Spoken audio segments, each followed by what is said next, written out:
যেদিন রামচন্দ্র গেল 14 বছর বনবাস। আচ্ছা বলেন তো মা, 15 বছর হলো না, 10 বছর হলো না, 13 বছর হলো না, একেবারে 14 বছর কেন হলো? কইকেয়ী মা কি স্বামীর কাছে বলতে পারতো না যে আমার রাম 10 বছর বনে যাক, 13 বছর বনে যাক, 12 বছর যাক, 15 বছর যাক, 14 বছর বললো কেন?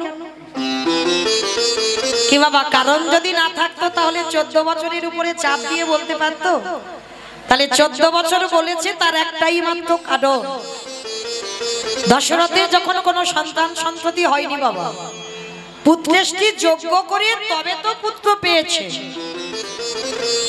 যজ্ঞের চারু পান করে, মানে যজ্ঞের চারু মানে পরমান্ন পান করেছিল, পরমান্ন সেবা করে এই রাম লক্ষ্মণ ভরত শত্রুঘ্নের জন্ম হয়েছিল।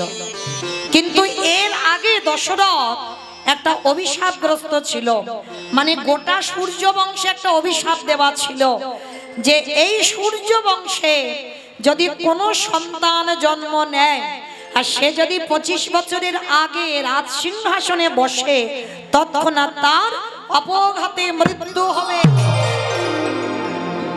অভিশাপ দিয়ে রেখেছিল। আর সেই অভিশাপটা শুনে দশরথ হেসে কথাটা উড়িয়ে দিয়েছিল, হায় হায় হায় হায়, কাকে অভিশাপ দিচ্ছ? আমার সূর্য বংশে তো কোনো বংশধরই নেই। পরে বাবা যজ্ঞ করে যখন রাম লক্ষ্মণ ভরত শত্রুঘ্নকে পেল আর ছেলেটাকে পেয়ে আনন্দে ভুলে গিয়েছিল বাবা দশরথ অভিশাপের কথা, কিন্তু মনে ছিল শুধু একজনে, সেটা হলো বাবা কইকেয়ী মা। মায়েরা একটা কথা বলি, যদি এখানে কেউ সৎ মা হয়ে আছো, যদি কেউ সৎ মা হয়েছ, তো চেষ্টা করো মা যেন কইকেয়ী মার মতো সৎ মা হও। সৎ মা মানে কি, কথাতেই উত্তর বেরিয়ে যাচ্ছে, দেখেন, সৎ মা, হৃদয় তার পবিত্র হবে, হৃদয় তার সৎ হবে।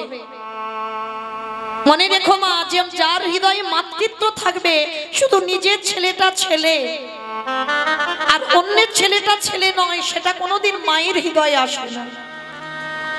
যদি তুমি প্রকৃত মা হও, তোমাকে যদি কেউ মা বলে ডাকে, তুমি নিজের ছেলেকে যেমন চোখে দেখবে, তার থেকে বাবা বেশি চোখে দেখতে হবে অন্যের ছেলেটাকে। কারণ নিজের ছেলের বেলায় যদি বাবা একটু কম দামি জামা কাপড় কিনে দাও, কিন্তু ওই সৎ ছেলের বেলা তোমাকে দামি জামা কাপড় দিতে হবে।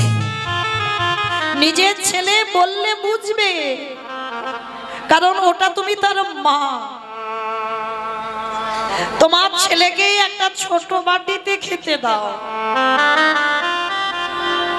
আর অন্যের ছেলেকে বাবা বড় বাটিতে খেতে দিতে হবে।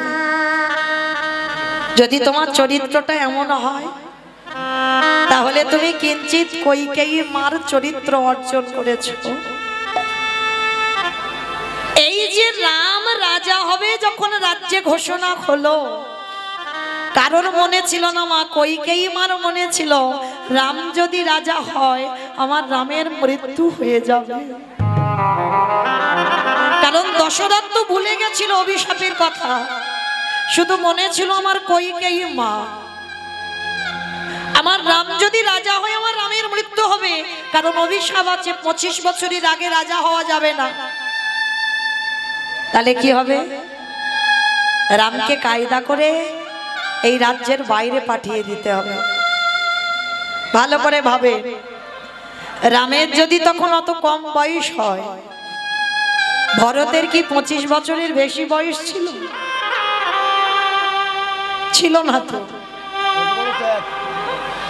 এই ত্যাগের জায়গাটা একটু লক্ষ্য করে, এদের বলবে মা, মরণ যদি হয় আমার ভরতের হোক, মরতে যদি হয় আমার ভরত মরুক, কিন্তু আমার রাম যেন ভালো থাকে।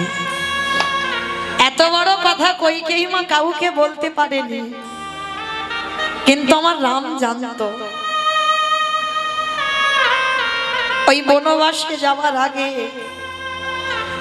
রাতের অন্ধকারে কইকেয়ী মাকে গিয়ে বলেছিল, মা যদি বনবাসে না যাই, আমার জন্য কত যোগী মুনি ঋষিরা যুগ যুগ ধরে তপস্যা করছে,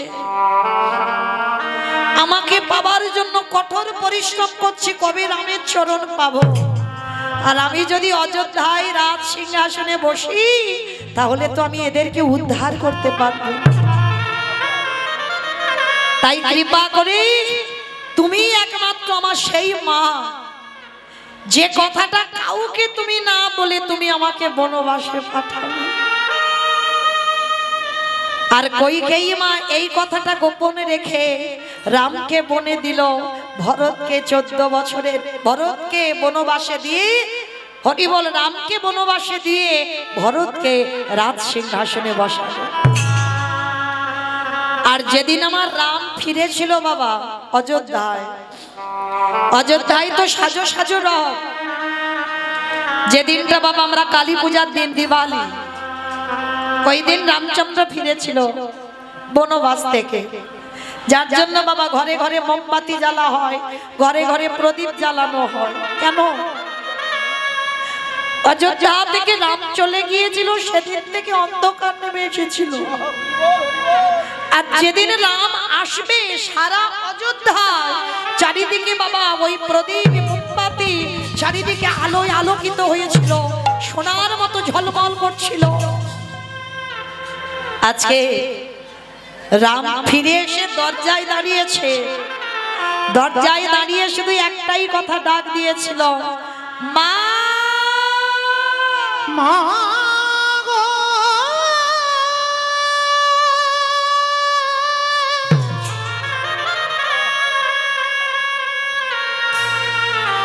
ওগো জননী,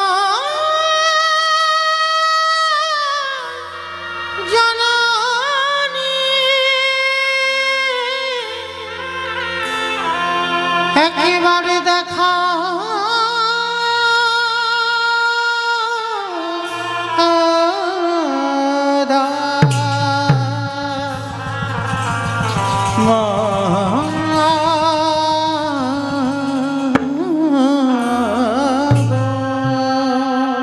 রামের মা কৌশল্যা এসে বলছে, বাবা এই তো আমি তোর মা, এই তো নাম, আমি তোমায় ডাকিনি তো।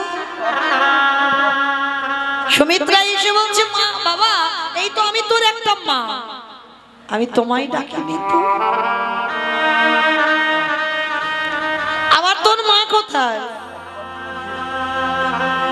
রাম 14 বছর পরে ফিরে এসে বলল, মা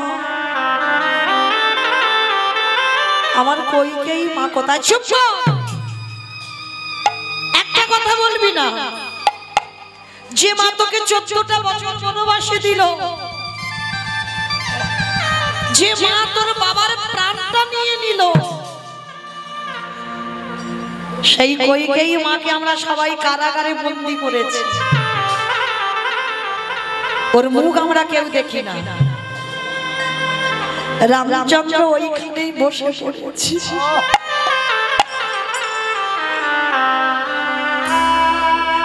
এটা কি করেছে তোমরা? আমার কইকেয়ী মাকে কারাগারে দিয়েছে। হ্যাঁ দিয়েছি। ওর মুখ আমরা কেউ দেখতে চাই না। আর ভরত ওর মাকে তো কবে ত্যাগ করে দিয়েছে, ওর মার মুখ দর্শন করে না, রামকে বনে দিয়েছে বলে। এত বড় ত্যাগ একবারও কাউকে বলিনি বাবা। আমি রামের মঙ্গলের জন্য রামকে বনে পাঠিয়েছি, একবারও কাউকে বলিনি। কইকেয়ী মা কেঁদে কেঁদে অন্ধ। কইকেয়ী মা শেষ পরিণতি দেখে, কেঁদে কেঁদে অন্ধ, চোখে দেখতে পায় না, রামের জন্য কেঁদে।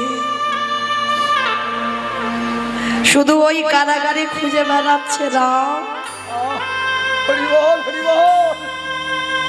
আমার রাম এলি বাবা। ওরে রাম রে,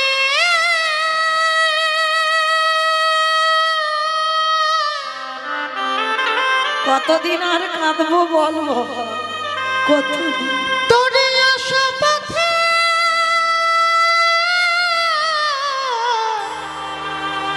নয়ন দিয়ে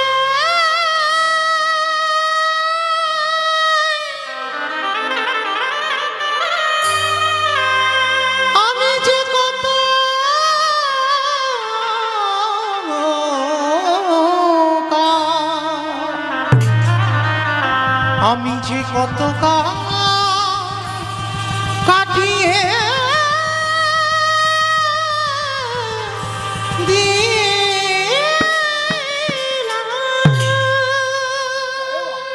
কারাগারে খুঁজে বেড়াচ্ছে রাম, একবার আয় না বাবা, মরার আগে একবার অন্তত তোকে দেখে যেন যেতে পারি।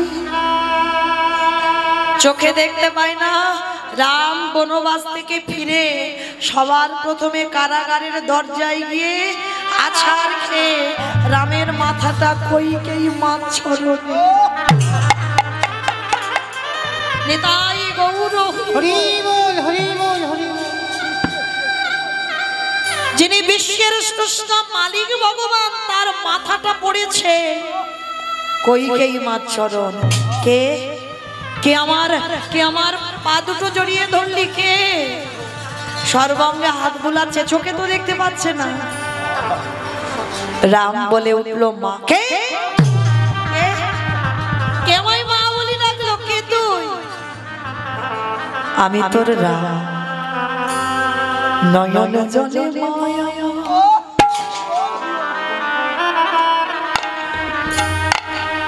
ওই না রামকে হৃদয়ে ধরে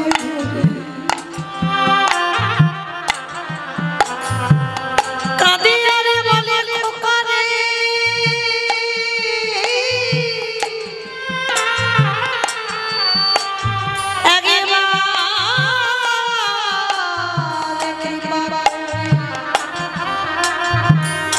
একবার করুণা করে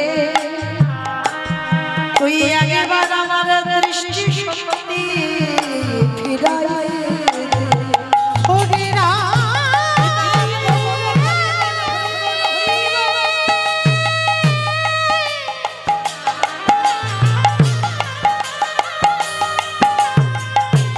আমি আর তো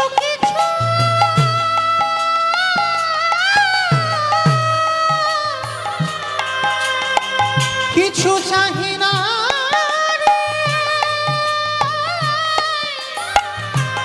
একেবারে কৃপা করে করুণা করে আমার দৃষ্টি শক্তি ফিরা দে।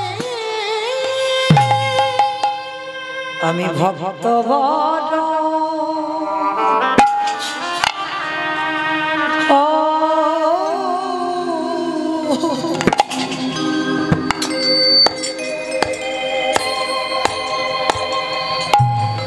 ভালো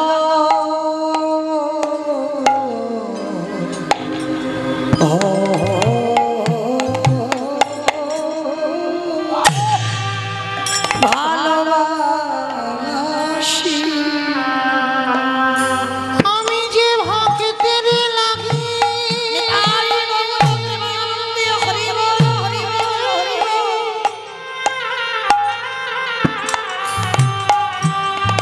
ওই যুগে যুগে যুগে যুগে ভক্তের কাছে আসি। আমি যে ভক্ত বড়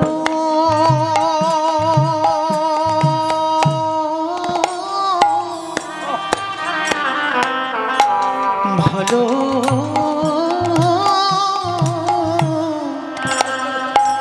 ভালোবাসি। শুধু এ যুগে না,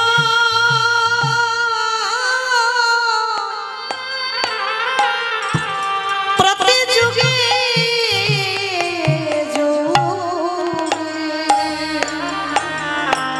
আমি যে ভক্ত বড়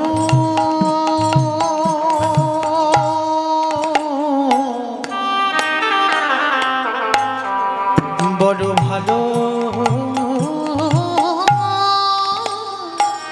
ভালোবাসি। যে করে আমার আশ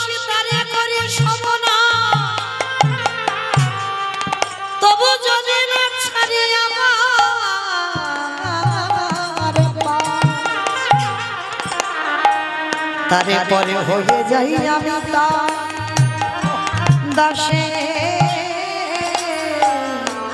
অনুরাগ। যে জনে নয়ন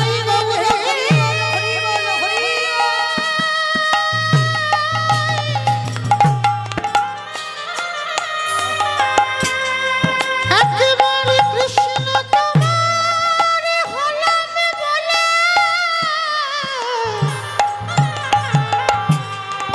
ডাকার মতো করে ডাকিতে পারে।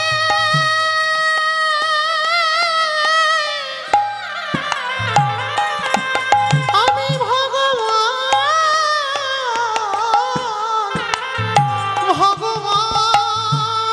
হয়ে সেই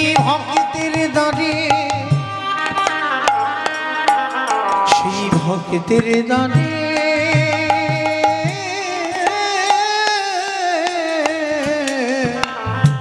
বাধা পড়ি। সেই কইকেই মা এত ভালোবাসতো আমার রামকে, কিন্তু কৌশল্যামার অভিশাপে রামকে পরের জন্মে কইকেই মার গর্ভেই আসতে হলো। যখন রাম বনে গেল, কৌশল্যা কেঁদে অভিশাপ দিয়েছিল, কইকেই আমি তো 14 বছর কাঁদবো, তারপরে রামকে কোলে পাবো। একদিনে যদি আমার রামকে আমি ভালোবেসে থাকি, তোকে আমি অভিশাপ দিয়ে রাখলাম। 14 বছর পরে রাম ফিরে পাবো, কিন্তু আমি একজন মা হয়ে তোকে অভিশাপ দিলাম, যতবার তুই জগতে সন্তানের জননী হবি, ততবার তোকে জনমে জনম পুত্র হারা হতে হবে।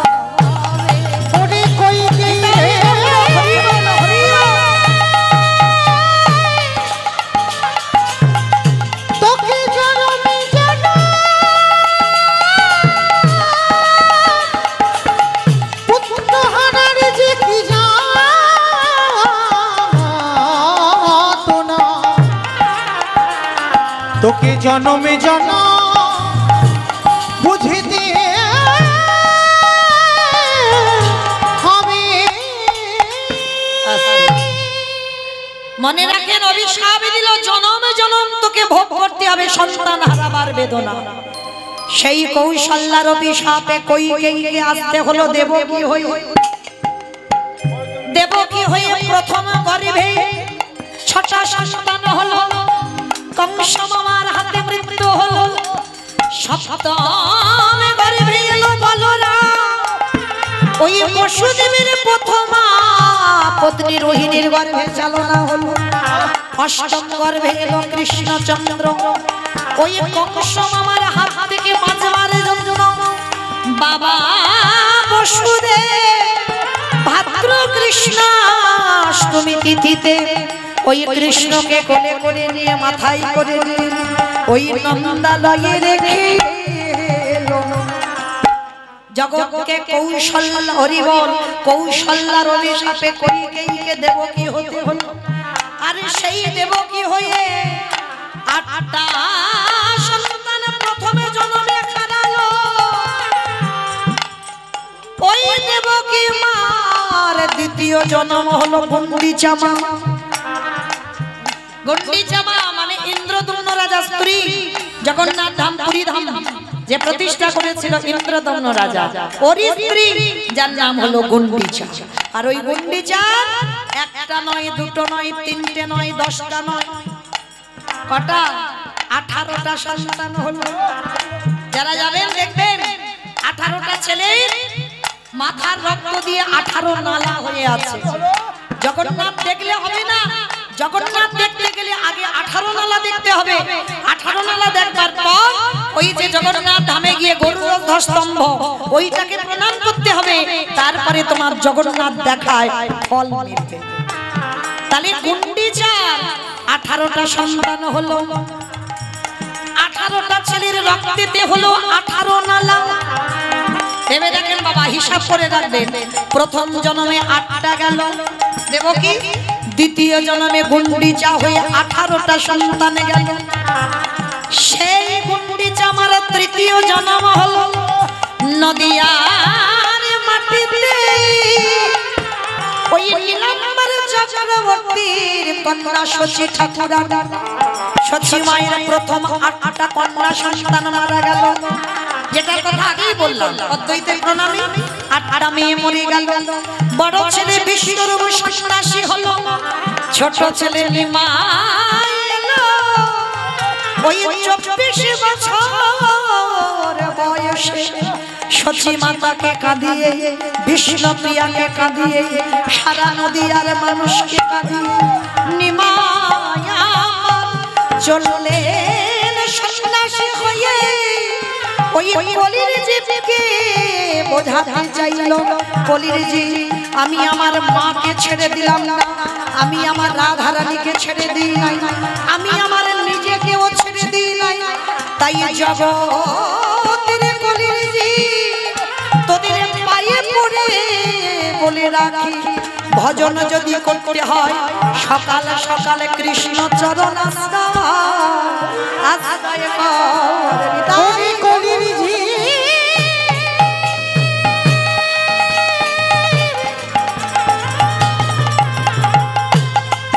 তোদের হাতে ধরে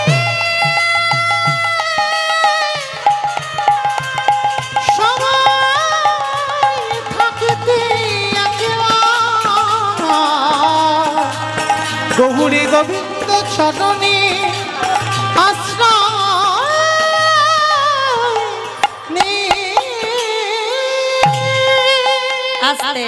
তাহলে পরিষ্কার বোঝা গেল মা কৌশল্যা নন্দন রামকে 14 বছর বনে দেওয়ার অপরাধে সেই কৌশল্যার অভিশাপে প্রথম জন্মে দেবকী হয়ে 8টা গেল, দ্বিতীয় জন্মে গুন্ডিচা হয়ে 18টা গেল, তৃতীয় জন্মে শচী ঠাকুরানী হয়ে 10টা চলে গেল।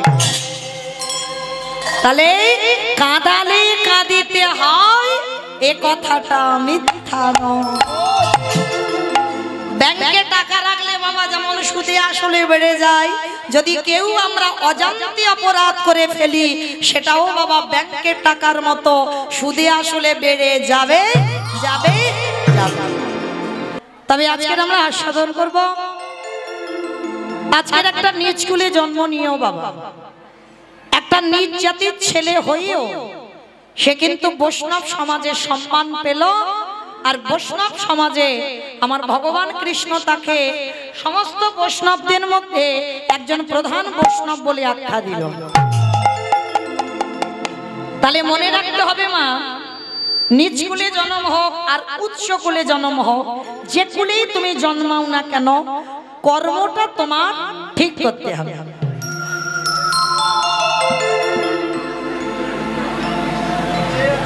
বাবা নতুন বললে কি করে হবে, এই যে এরা বসে আছে ওরম হয় না, তাহলে ইউটিউবে তুলতে হবে। আস্তে আস্তে নিয়ম আছে আস্তে, কারো রিকোয়েস্ট শুনতে পারবো না, ইউটিউবে তুলে দাও, আমি করে দেবো একটু।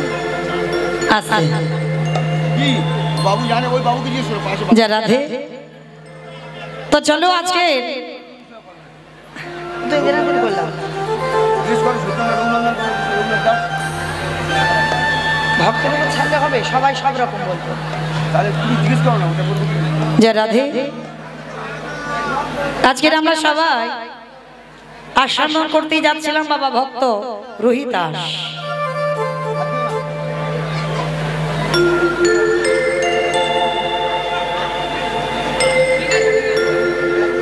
নাকি শুনবেন সতী অনুসভা রোহিতাস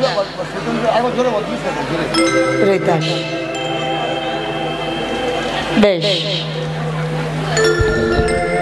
নতুন কিছু সেদিন শোনানো হবে, যেদিন কেউ থাকবে না সেদিন। নিতাই গৌর হরি বল হরি বল হরি।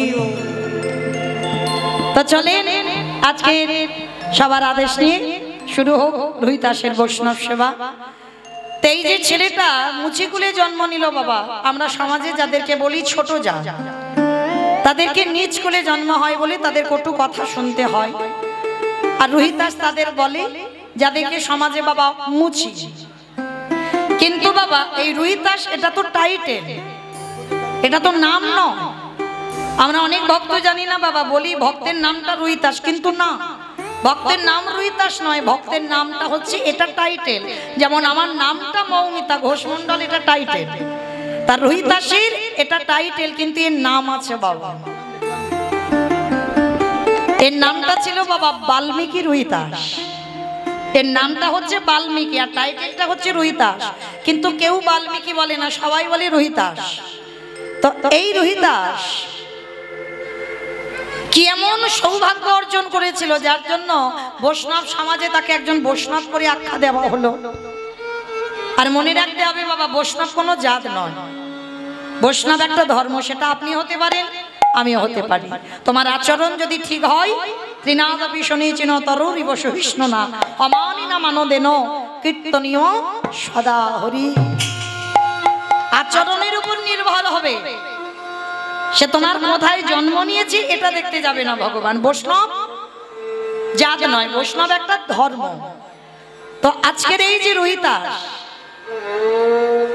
কি এমন অর্জন করেছিল পূর্ণ, যার জন্য বাবা বৈষ্ণব হলো, আবার ভগবান বিচার করে শ্রেষ্ঠ বৈষ্ণব করেছে। আর কি এমন কুকর্ম করেছিল যার জন্য বাবা ছেলেটা মুচির ঘরে গেল। কি গো মাইরা, নিশ্চয়ই তো জন্মে কোনো কুকর্ম ছিল যার জন্য মুচির কুলে গেল, আর নিশ্চয়ই কোনো সৌভাগ্য ছিল যার জন্য বৈষ্ণব সমাজের শ্রেষ্ঠ বৈষ্ণব হলো। তাহলে চলেন আজকের আমরা সবটাই জানবো।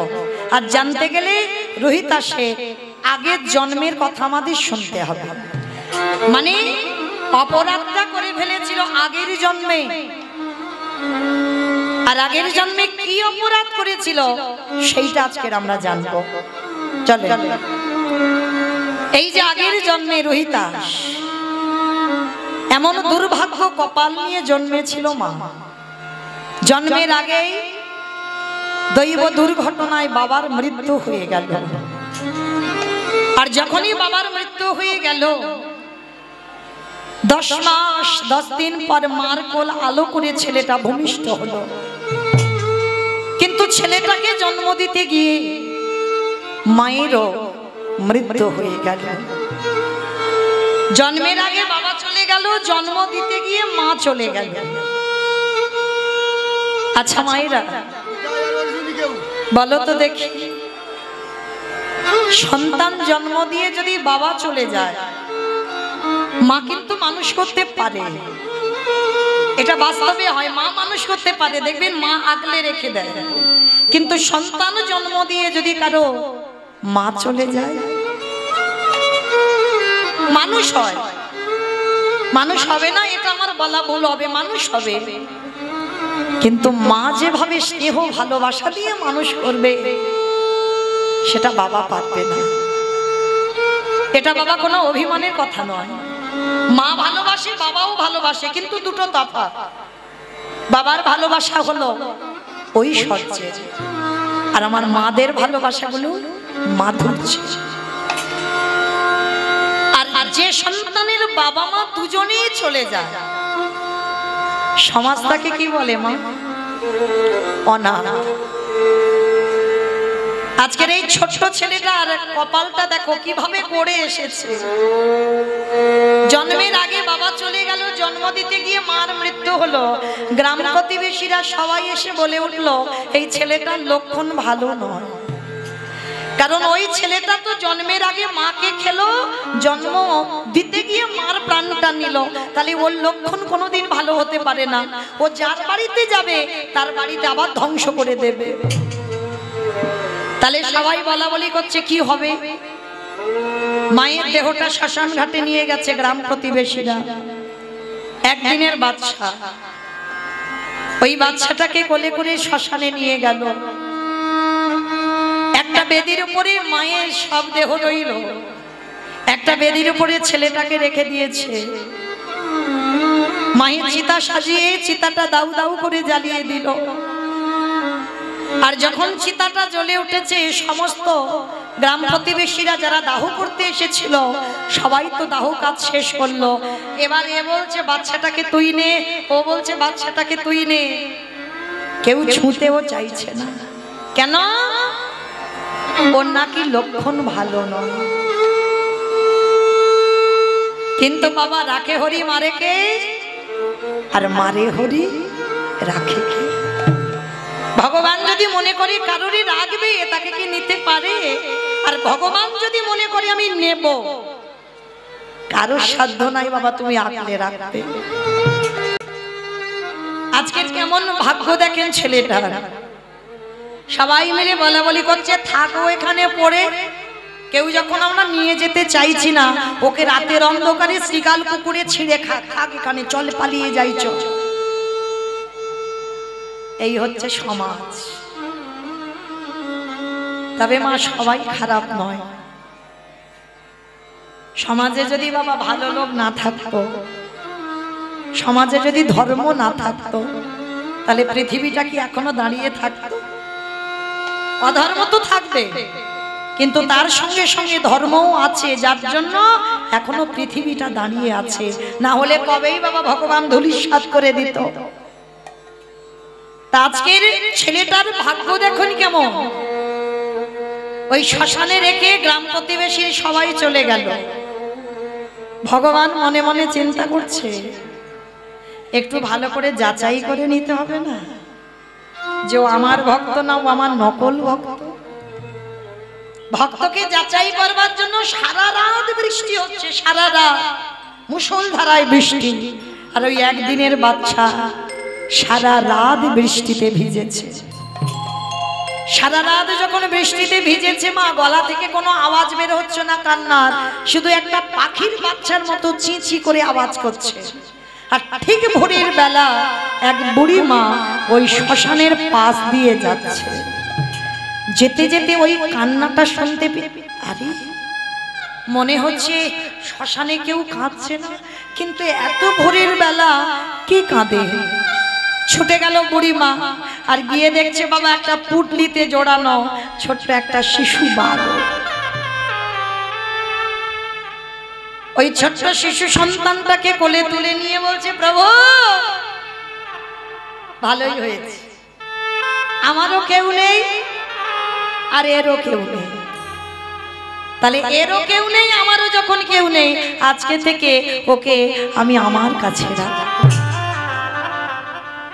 লক্ষ্য করবেন মা, কোথাকার সন্তান কোথায় গিয়ে দাঁড়াবে। ওই বুড়িমা নিয়ে গেল, আর বুড়িমা নিয়ে গিয়ে সারাদিন ওই মাধুকরি করে যা পায় সেগুলো বিক্রি করে ওই বাচ্চাটার জন্য দুগ্ধ কিনে আনে। কত রাত ওই বুড়িমা নিজে খায় না, ওই সন্তানটাকে খাওয়ায়।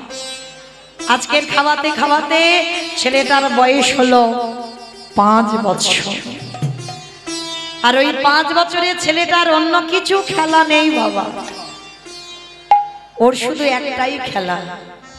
কি খেলা জানো? রাধা কৃষ্ণ সেবিব জীবনে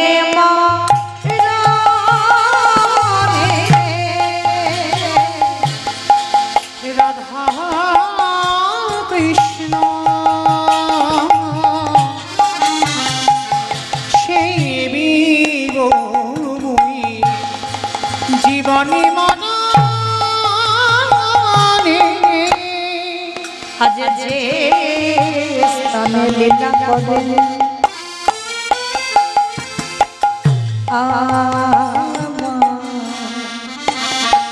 যুগল কিশোর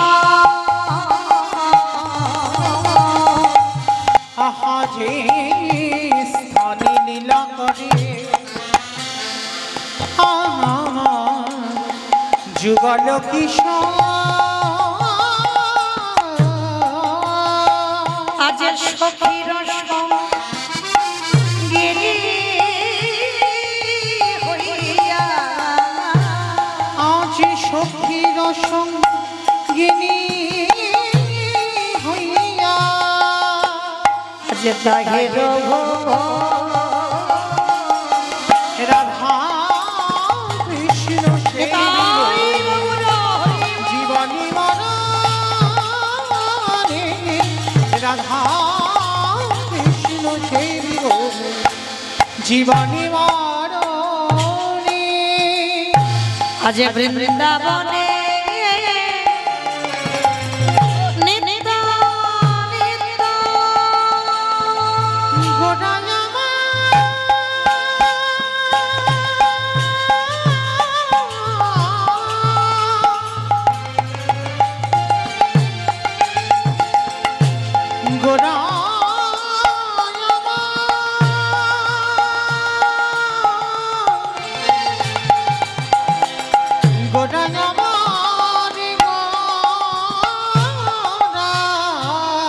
আজ বৃন্দাবনে নিত্য নিত্য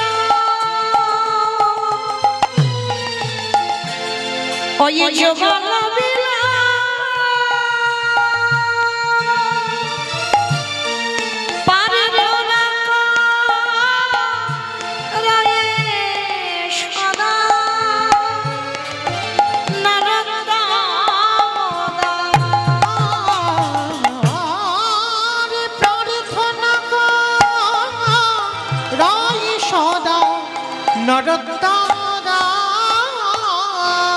বলি ওই চরণে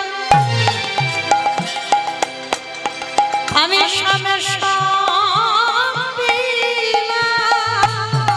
আমার জীবন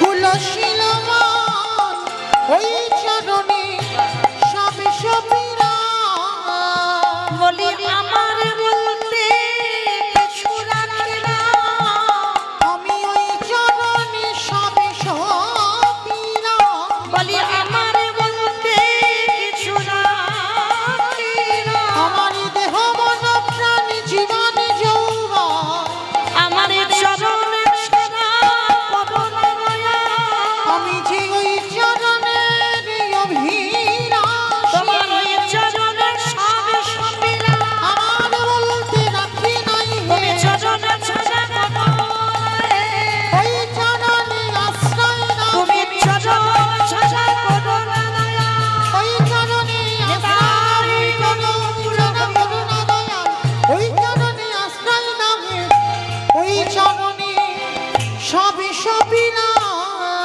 প্রার্থনা করায়ে সদা নরতমনা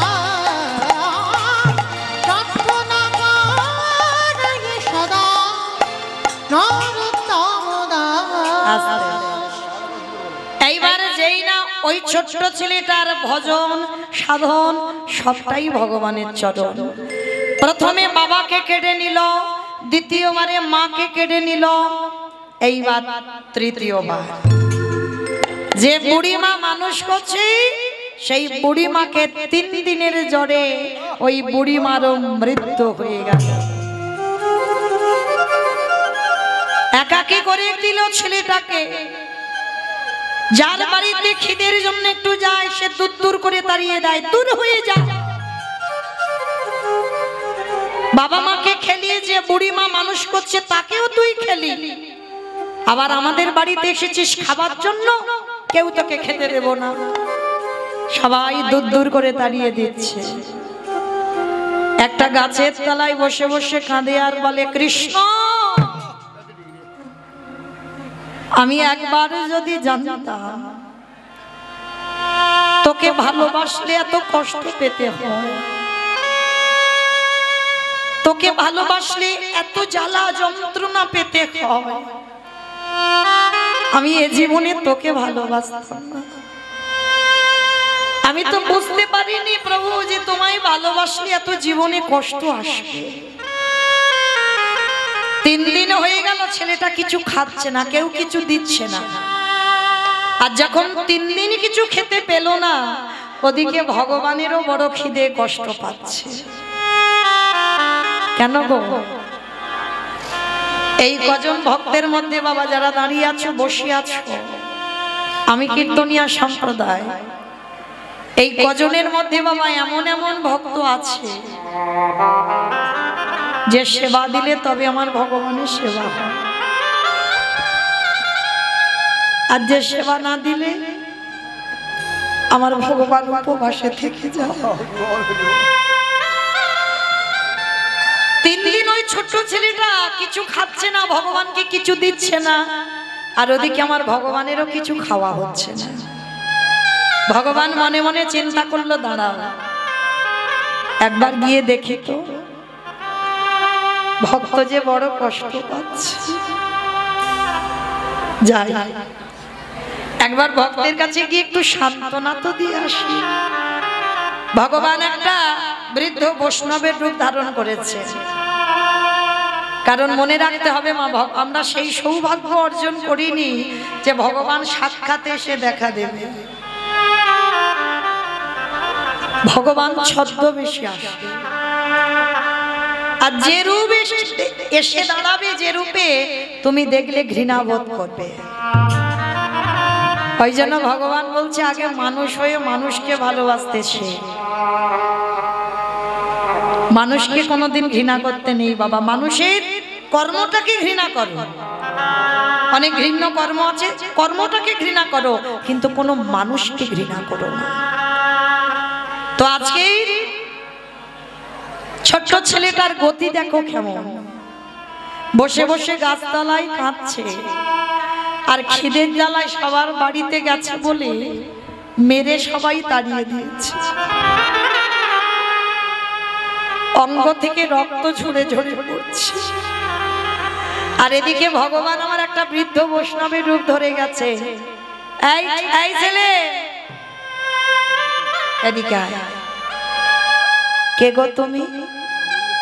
কোনদিন তো তোমায় আমি এখানে দেখিনি, কে তুমি? এইরকম বসে বসে গাছের তলায় কাঁদছিস কেন? আর কে তোকে এমন করে মেরেছে তোর সর্বঙ্গ দিয়ে রক্ত ঝরে ঝরে পড়ছে? তাদেরকে হৃদয়ে মায়া দয়া নেই, তোকে এত মারা মেরেছে। তা যাক, ভগবান বৈষ্ণব সেজে বলছে এই ছেলে আমায় দুটো খেতে দিবি বাবা?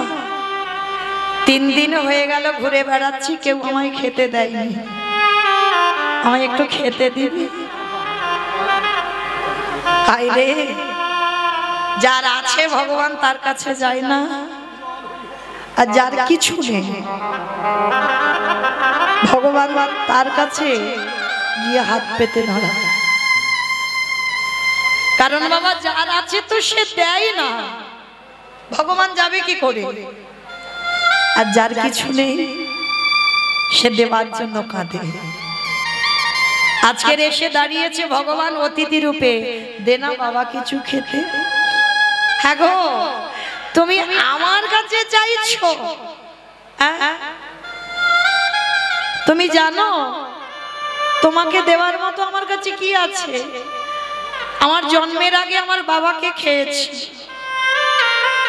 জন্ম দিতে গিয়ে আমার মাকেও আমি খেয়ে নিলাম, যে বুড়ি মা মানুষ করলো তাকেও খেয়ে নিলাম। আর যার বাড়িতে যাই সে দূর দূর করে তাড়িয়ে দেয়, বলে আমার লক্ষণ ভালো নয়। আর যার বাড়িতে যাব তার বাড়ি নাকি ধ্বংস হয়ে যাবে। ওই জন্য সবাই মিলে মেরে আমায় বাড়ি থেকে বের করে দিয়েছে।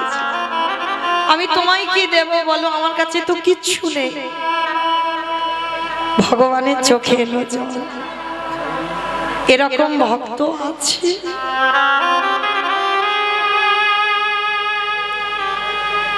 এমন সরলতা, এমন প্রেম, এমন ভালোবাসা আছে।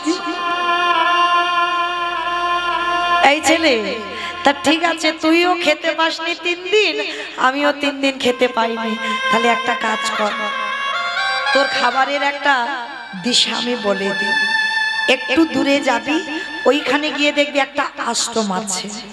ওই আশ্রমে অনেক ছোট ছোট বাচ্চারা থাকে। যা, আজকে থেকে তুই ওই আশ্রমে গিয়ে থাকবি। আচ্ছা বাবা ঠাকুর, আমি আশ্রমে গেলে থাকতে দেবে কেন? আমার তো কেউ নেই গো জগতে, আমি যে অনাথ।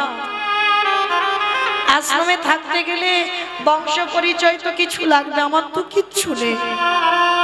কে বলেছে? শোন, তোর কাছে যেটা আছে সবার কাছে সেটা নেই। সেটা কি গো মা? যেটা হলো ভক্তি। ওইটাই দিয়ে তো ভগবানকে জয় করা যায়। পাণ্ডিত্য দিয়ে পাওয়া যায় না ভগবানকে। পাণ্ডিত্য দিয়ে যদি পাওয়া যেত বাবা, তাহলে নিমাই নবদ্বীপের মাটিতে পণ্ডিত হয়েও সবকিছু ত্যাগ করে সন্ন্যাস হতো না। নিমাই যখন দেখলো আমার মধ্যে পাণ্ডিত্য এসেছে কিন্তু আমার মধ্যে ভক্তি নেই, পাণ্ডিত্য এলেই বাবা হৃদয়ে একটু অহংকারের দানা বাঁধবে। ওই জন্য পাণ্ডিত্য থাকলে ভজন হবে না, পাণ্ডিত্য এলেই তোমার ভক্তি চলে যাবে। যার জন্য নিমাই যখন বুঝতে পেরেছিল বাবা সবকিছু পাণ্ডিত্য ত্যাগ করে দিয়ে সব ছেড়ে দিয়ে চলে গেল। হা কৃষ্ণ, প্রাণ কৃষ্ণ বলে কেঁদে বেড়াল। আজকে ছেলেটাকে বুঝিয়ে দিয়ে ভগবান কিছুক্ষণ পরে অন্তর্ধান হয়ে চলে গেল। আর ওই ছোট ছেলে ছুটতে ছুটতে গিয়ে ওই আশ্রমটা ছিল গুরু রামানন্দ ঠাকুরের আশ্রম। আর একেবারে রামানন্দের চরণে পড়ে একেবারে আছাড় খেয়ে পড়ে ডাকলো, গুরুদেব। কে তুই? আমার পা দুটো জড়িয়ে ধরে কাঁদছিস কেন? নাম কি? থাকিস কোথায়? বাবা মাকে বাড়ি? অনেক প্রশ্ন। ছোট ছেলেটার একটাই উত্তর, আমি অনাথ, আমার কেউ নেই। এই জন্য আমার পা দুটো জড়িয়ে ধরলি? হ্যাঁ রে বাবা, আমার আশ্রমে থাকতে গেলে কিছু নিয়ম আছে। বলো গুরুদেব আমায় কি করতে হবে? আমি করব। শোন, আমার এই গুরু আশ্রমে থাকতে গেলে তাকে মুষ্টি ভিক্ষা করতে হবে। আমার মুষ্টি ভিক্ষার একটা নিয়ম আছে।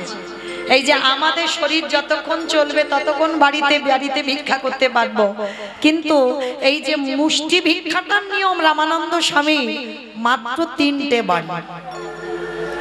আর 3টে বাড়ির ভিতরে গেলে হবে না, তুমি রাস্তা দিয়ে যাবে, তোমার কাঙাল বেশ দেখে, তোমার ওই পাগল মনে করে গেরুয়া পোশাক দেখে কেউ যদি বাড়ির বাইরে এসে তোমার 1 মুষ্টি ভিক্ষা দেয়, ওই রকম 3 মুষ্টি ভিক্ষা, 4 মুষ্টি নিলে হবে না, 3 মুষ্টি ভিক্ষা এনে আমার প্রভুর জন্য রন্ধন করে দিতে হবে। কিরে ছেলে, পারবি? পারবো। পারবো গুরুদেব, তবে শোন, যদি কোনোদিন অন্যথা হয় সেদিন কিন্তু আমি গলা ধাক্কা দিয়ে আশ্রম থেকে বের করে দেব। ঠিক আছে গুরুদেব, আমি কথা দিচ্ছি কোনোদিন আমার ভুল হবে না, আমি প্রতিদিন মুষ্টি ভিক্ষা করব। আশ্রয় পেয়ে গেল।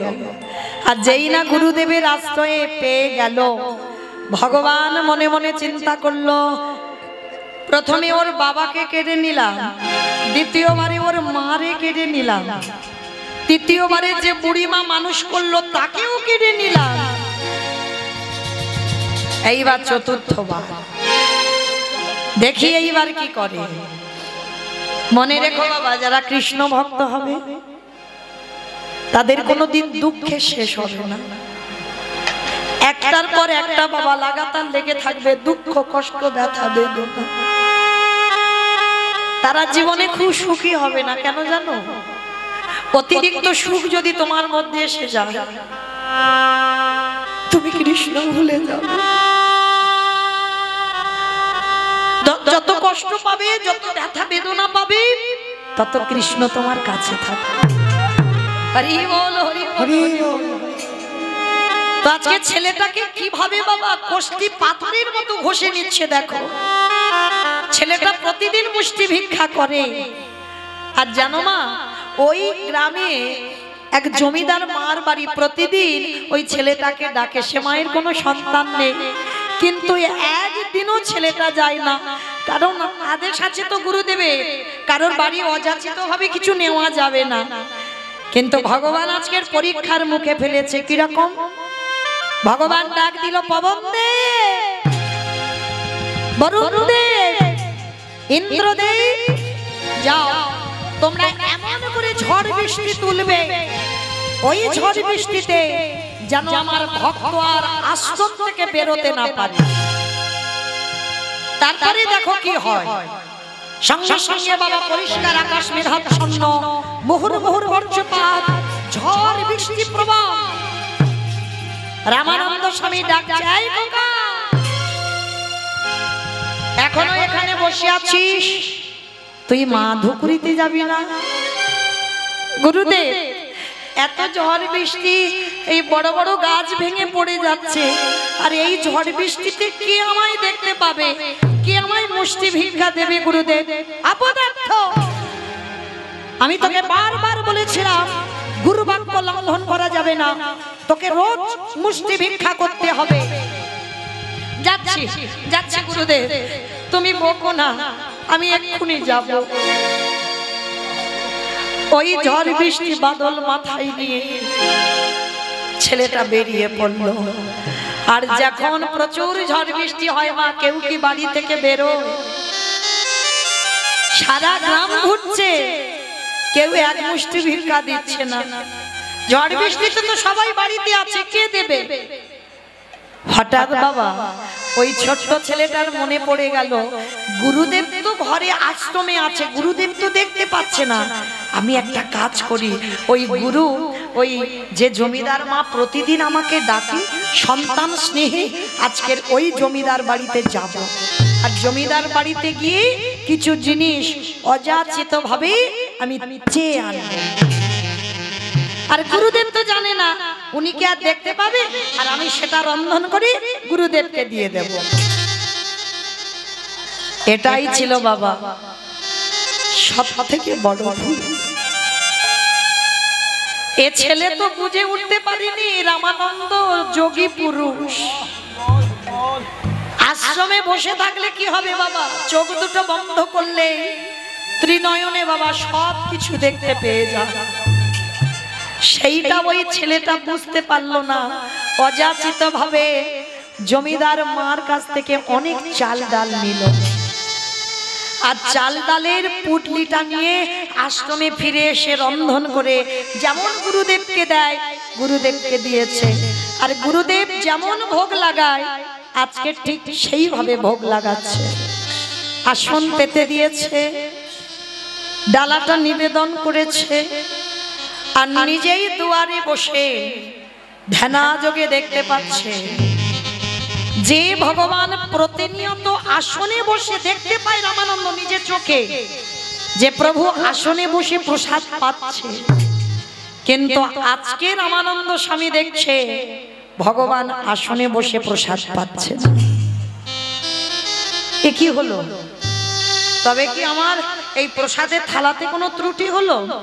ফেলে দিয়েছে, ওটা বাদ দিয়ে নতুন করে আবার পারস সাজিয়েছে, সাজিয়ে আবার নিবেদন করেছে।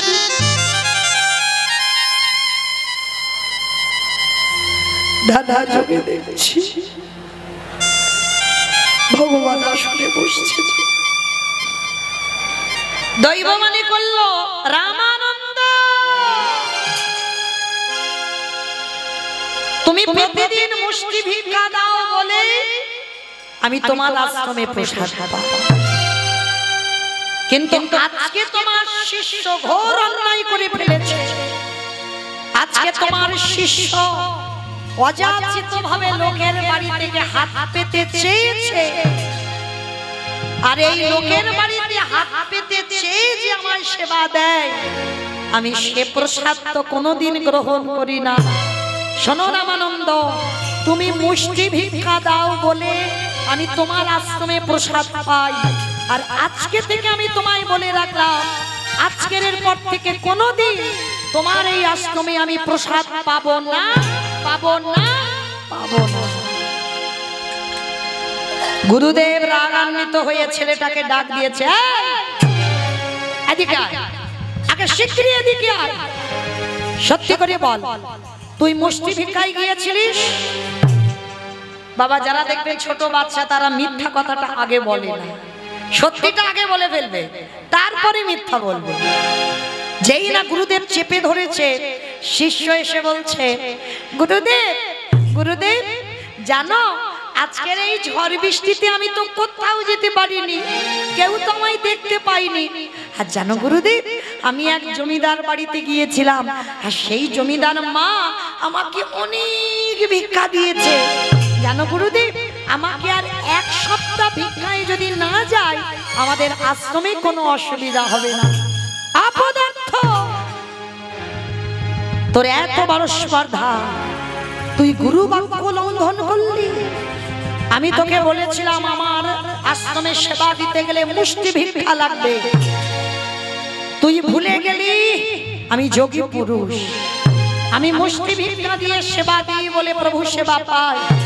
আজকে তোর মতো শিষ্যের জন্য আমার ভজন নষ্ট হয়ে গেল, তোর মতো শিষ্যের জন্য আমার প্রভু আর আশ্রমে প্রসাদ পাবে না। বেরিয়ে যা, এক্ষুনি আমার এই আশ্রম থেকে দূর হয়ে যাবে। চরণটা গুরুদেবের জড়িয়ে ধরেছে। গুরুদেব, গুরুদেব আমাকে মারো, আমাকে মারতে মারতে তুমি মেরে ফেলে দাও, কিন্তু তুমি চরণ ছাড়া করো না। পাটা ছেড়ে দে, পাটা ছেড়ে দে বলছি, পাটা ছেড়ে দে। মানল সজোরে একটা শিষ্যের পিঠে লাথি।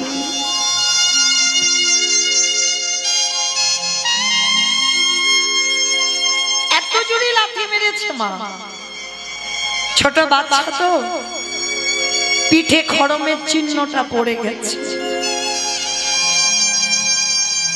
কত জোরে লাথি মারলে তবে মা খড়মের চিহ্ন পড়ে বলো তো? তবু পা ছাড়ছে না। গুরুদেব তুমি আমায় মারো, আমায় মারতে মারতে তুমি মেরে ফেলে দাও, এই আশ্রমে আমি প্রাণ হারাবো, কিন্তু তোমার চরণ ছাড়া করো না। কারণ আমি জানি গুরু চরণ বিনা ভজন হবে না। কিন্তু বাবা, কৃষ্ণ রুষ্ট হলে গুরু রাখিতে পারে, গুরু রুষ্ট হলে কৃষ্ণ রাখিতে না।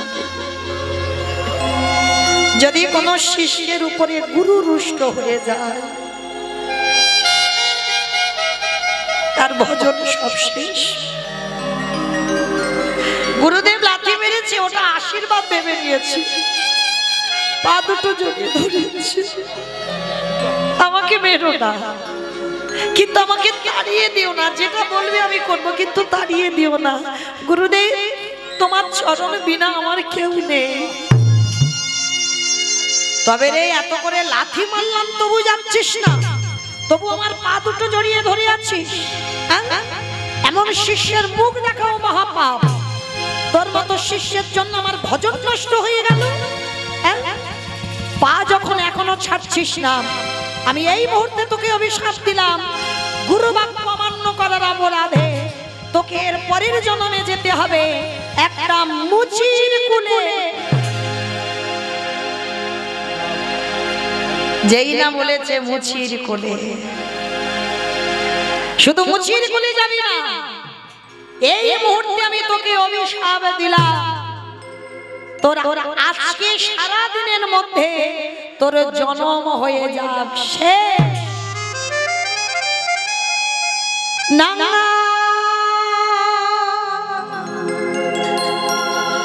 বলো না,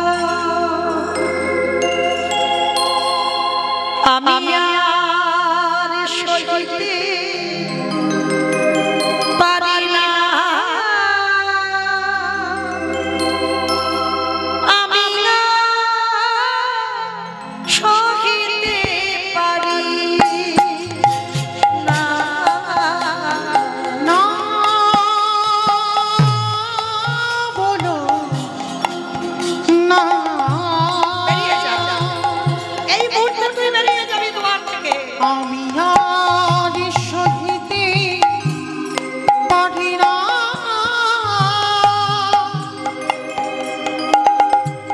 আমি আর সহিতে পারি না, না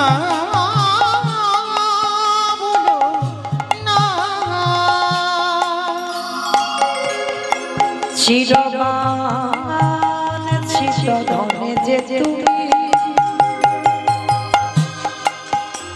আমারে ছাড়িয়া তুমি যেও না, আমারে ছাড়িয়া তুমি যেও না, চিরবাঞ্ছিত ধন যে তুমি আমায় ছাড়িয়া তুমি যেও না, আমায় ছাড়িয়া তুমি যেও না, না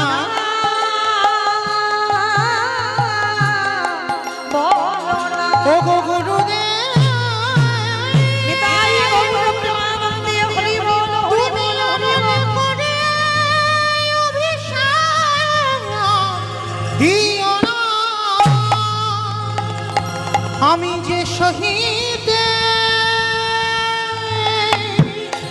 পারিব না। কি অভিশাপ দিল, শুধু লাথি মারলো না, তোর জন্ম হবে মুচির কুলে।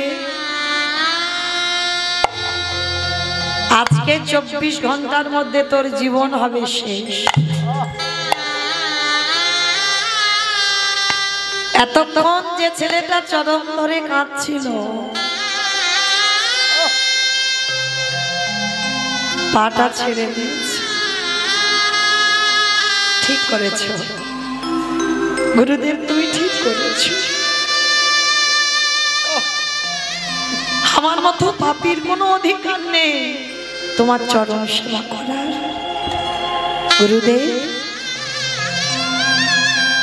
এই যে তুমি আমায় অভিশাপ দিলে, আমি মুচি খুলে যাব, কিন্তু গুরুদেব তোমার চরণে আমার নিবেদন। আমি রামে জানি না, নারায়ণে জানি না, আমি কৃষ্ণ জানি না, আমি ওই মুচি কুলে গিয়ে যেন আমি গুরু চরণ ভুলে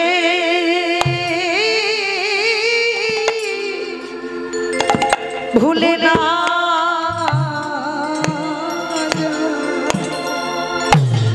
আমি যে ওই চরণে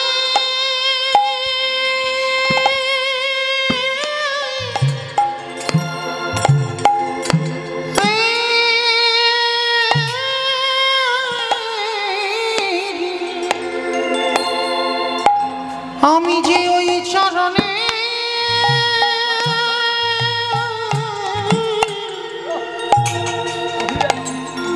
বড়ই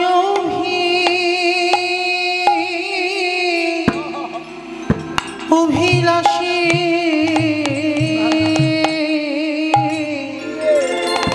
ও গো গুরুদেব,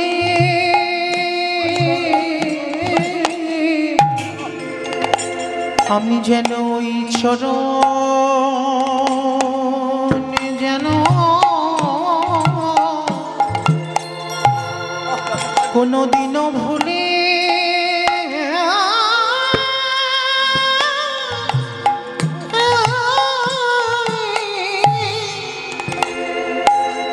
ভুলে না যা। ওগো দয়াল গুরুদেব, নদীর ঘাটে নৌকা যদি নানা বাঁধা থাকে, যদি গুরু রূপে কান্ডারি, যদি তোমার ওই নৌকা খানা পেয়ে নিয়ে না যায়, তাহলে বলো বলো কলির জি, আমাদের কৃষ্ণ চরণ বাবা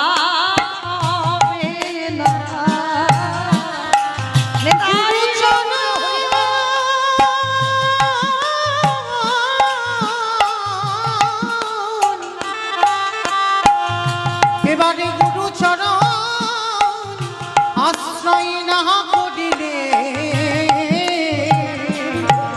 আমাদের কৃষ্ণ চরণ পাওয়া হবে না।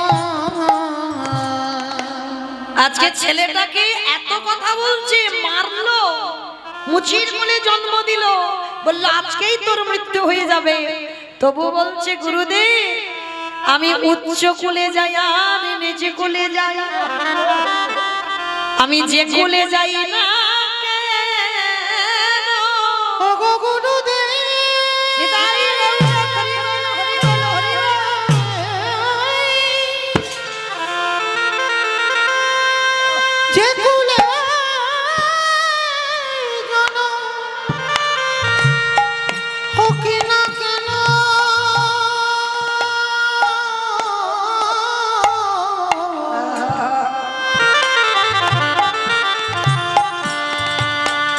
আমি যেন গুরু চরণ ভুলে না শিষ্যকে ধরে বলল, খোকারে আমি মনে অপরাধ করে ফেললাম, আমি রাগে বসে ক্রোধে বসে তোরে অভিশাপ দিয়ে দিলাম, কিন্তু তোরে মতো শিষ্যই আমি দেখি নাই, এত মারলাম, এত বকলাম, এত অভিশাপ দিলাম, তবু তুই আমার চরণ ছাড়বি না। গুরুদেব আশীর্বাদ করো, আমি যেন মুচি খুলে গিয়ে সবাইকে ভুলে যাই, আমি যেন তোমার চরণ না ভুলি। আশীর্বাদ দিল, তথাস্তু তাই হবে বাবা।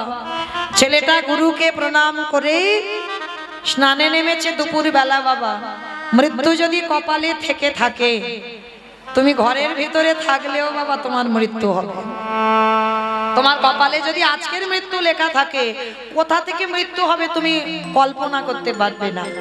যে ছেলে সাঁতার জানে বারাণসী নদীর জলে স্নান করতে নেমেছে, আর কখন পাপ পিছলে এমন করে পড়ে গেল, ছেলেটা ওই বারাণসী নদীর জলেই ডুবে প্রাণ চলে গেল, গঙ্গার জলে প্রাণ চলে গেল। আর ওই ছেলেটার মৃত্যুর পর পরবর্তী দিনে আসছে ওরই কাছাকাছি কাশীধামে, বারাণসীর পাশেই কাশীধাম, কাশীধামে জন্ম নিল ভক্ত রোহিতা। উলুধ্বনি মা। কাশীধামে জন্ম নিল ভক্ত রোহিতা, কাশীধামে জন্ম নিল ভক্ত রোহিতা। উলুধ্বনি হরিধ্বনি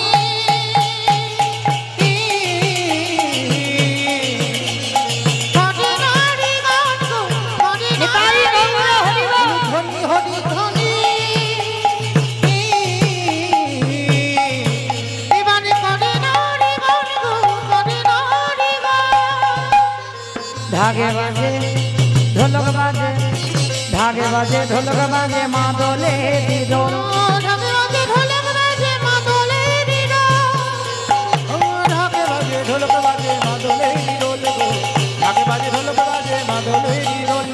উলুধ্বনি উলুধ্বনি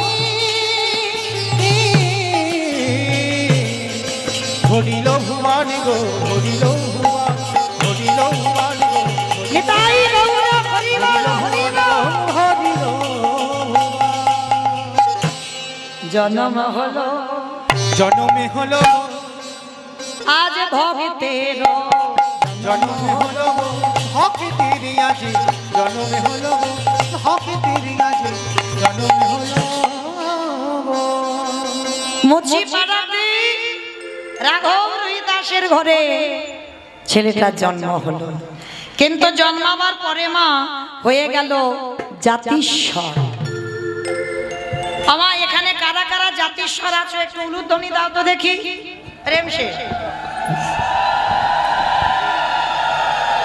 বেশ বাবা, বুঝতে পারছো? এরাই হলো জাতিস্বর। দেখে নাও কারা কারা উলু দিল। মানে এই হচ্ছে কীর্তন। বাবা ডুবে গেছে, বুঝতে পারছে না আমি কি বললাম। আমি বললাম যারা যারা জাতিস্বর তারা তারা উলু দাও। আমার জাতিস্বর মানে কি, আরে সেটা তো জানি না। উলু দিতে বলেছ, দিয়ে দিয়েছি, কিন্তু আমি বললাম যারা জাতিস্বর, জাতিস্বর তাদের বলে আগের জন্মে সব কথা যাদের মনে আছে। মানে তুমি কার মেয়ে ছিলে, কার স্বামী ছিলে, এই যে সব কথাটা, আমার কটা সন্তান ছিল, আমার বাড়ি কোথায় ছিল, আমি কে, আমি কেমন ছিলাম, সবটাই মনে পড়ে যাবে, তাদেরকে বলা হয় জাতিস্বর। তার ছেলেটা জন্ম নিয়েছে মার কোলে, হয়েছে জাতিস্বর। শুধু 12 দিন হয়ে গেল মাতৃস্তন দুগ্ধ পান করছে না, বাবা শুধু কেঁদেই যাচ্ছে। ওঝা বৈদ্য কবিরাজ সব এলো, কিন্তু ছেলের কান্না থামে না। এবার গ্রামের লোকজনরা সবাই বলা বলি করছে, হ্যাঁ রে ছেলেটার কি হলো বলতো, এত ডাক্তার বৈদ্য কবিরাজ করছে, কিছুতে ছেলের কান্না থামে না। তা গ্রামের লোকজনেরা, মানে গ্রামের দিদিরা সব এসে বলছে, দিদি একটা কাজ করতে বলবো, করবি? তার রোহিতাসের মা বলছে, বলো দিদি কি করতে বলছো? যে যেটা বলছে তো আমি সেটাই করছি, কিন্তু ছেলে স্তনদুগ্ধ খাচ্ছে না, জলও মুখে দিচ্ছে না, 12 দিন হয়ে গেল, ছেলে শুধু কেঁদেই যাচ্ছে। আমাইরা কাঁদছে কেন গো? সেই গুরু চরণের কথা মনে পড়ছে। 12 দিনের ছেলে তো কথা বলতে পারে না, সেই গুরু চরণ বলতে পারছে না, মা কেঁদেই পাগল। তা সবাই এসে দেখলো ছেলের কান্না থামছে না। তা গ্রামের দিদিরা এসে বলছে, শোন দিদি, একটা কাজ কর, আমাদের একটু দূরে ওখানে বারাণসীতে গুরু রামানন্দ স্বামীর আশ্রম আছে, চল তো একবার তোর ছেলেটাকে নিয়ে যাই। আর যেই না বলেছে রামানন্দ, ওই আওয়াজটা যেই ছেলের কানে গেছে, ছোট্ট 12 দিনের ছেলে খিলখিল করে হেসে উঠল। হ্যাঁ রে দিদি, যে ছেলে 12 দিন শুধু কেঁদে গেল, আর ওই নামটা যেই না তোরা বললি, ছেলে হাসছে কেন? বলে দিদি চল, মনে হচ্ছে ওইখানে গেলেই ছেলে ভালো হবে, চল একবার নিয়ে যাই। সবাই মিলে গ্রামের লোকজনেরা গিয়ে ওই ছেলেটাকে, ছোট্ট রোহিতাস খুব সুন্দর দেখতে, ছেলেটাকে নিয়ে লোহার চুম্বক যখন কাছে কাছে আসে বাবা, একটা টান দেয়। টান দেয় না? এমন টান দেবে না একেবারে দুটো আটকে যাবে, যাবে কি না? আচ্ছা বলো তো বাবা, এই যে একটা লোহার পেরেক নেবে আর একটা চুম্বক নেবে, যেই না কাছে কাছে আসবে টান দেবে। বলো তো কে কাকে টানছে? কে কাকে টানছে? পেরেক চুম্বকটাই টানছে নাকি চুম্বকটা পেরেকটাকে টানছে? ওই চুম্বকটাই তোমার পরমাত্মা রূপী ভগবান, আর আপনারা আমরা জীবাত্মা, আমরা সব পেরেক রূপী ভক্ত। ভগবান টান দেবে তখন একেবারে বাবা বিষয় বৈভব সব ভুলে আমার বলতে যা কিছু আছে একবার নিতাই গৌর প্রেমানন্দে বলে তখনই তোমার ওই পরমাত্মা রূপী চুম্বক টান দিয়ে তোমার কাছে আসবে। তা যেমন লোহা চুম্বক কাছে কাছে গেলে টান হয়, প্রকৃত গুরু আর প্রকৃত শিষ্য যদি হয়, গুরুদেব আশেপাশে কোথাও আসবে, শিষ্যের মন জানতে পারবে কোথাও এসেছে গুরুদেব, তবেই হবে তুমি শিষ্য। হ্যাঁ, হতে হবে রামকৃষ্ণ দেবের মতো, হতে হবে গিরিশের মতো। হ্যাঁ, বললে আর ফুরাবে না বাবা, সময় তো চলে এসেছে, ঠিক ঠিক করে ঘড়ির কাঁটা। তো এইবার যেই না ছেলেটাকে নিয়ে যাচ্ছে বাবা কাছে কাছে, সঙ্গে সঙ্গে ছেলের কান্নাটা একেবারে থেমেই গেল। আর দেখে না রামানন্দ যোগাসনে বসে আছে, সঙ্গে সঙ্গে ছেলেটাকে নিয়ে একেবারে রামানন্দের চরণে দিয়েছে। আর যেই না চরণে দেওয়া সঙ্গে সঙ্গে বলছে, আরে তোলো তোলো তোলো তোলো তোলো, আরে বাচ্চাটাকে মাটিতে ফেললে কেন, তোলো তোমরা। কেউ যখন তুলছে না, রামানন্দ স্বামী ওই বাচ্চাটাকে নিয়ে, আর দেখবেন বাবা সে নারী বলো আর পুরুষ বলো, কোনো বাচ্চাকে যখন কাঁধে করে নেয় দেখবেন একবার পিঠে অন্তত হাত বোলাবে, এটা দেবেই। তা যেই না রামানন্দ স্বামী ছেলেটার পিঠে হাতটা বুলিয়েছে, আর হাতটা দিয়েই সঙ্গে সঙ্গে চমকে উঠেছে, কে একে? সত্যি করে বল তুই কে? আজকের কে তুই আমার কোলে উঠেছিস? অমাইরা চমকে উঠলো কেন গো? সেই যে আগের জন্মে লাথিটা মেরেছিল, শিষ্যের পিঠে খরমের দাগটা পুরোপুরি পিঠে আছে।